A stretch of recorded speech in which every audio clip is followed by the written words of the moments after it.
Hello guys! Meron tayong pako salad at saka pritong isda guys. Bali, ito lang pang lunch natin.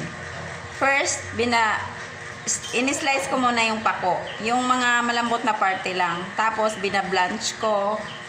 Tapos, half cook lang siya guys. Tikman mo pag crispy na. Kailangan kulay green pa rin siya guys. Pag nag-blanch ka ng gulay guys, huwag mo siyang takluban. Huwag mong takpan kasi mawala ang kulay green, mag-brown yan siya guys. So, kailangan attractive ang pagkain. At saka, pag green pa siya, ibig sabihin marami pa siyang phytochemicals. Tapos, nag-slice ako ng, dapat may kamatis pa to guys. Onion, red onion. Tapos, pinigaan ko na lang siya ng kalamansi. Tapos, nag-slice ako ng chili. Tapos, nilagyan ko ng bagoong. Kunti lang bagoong guys, siguro mga 2 kutsara. Tama-tama lang. Huwag tayo magsobra sa asin kasi delikado sa high blood. So, that's all guys. Thank you so much for watching.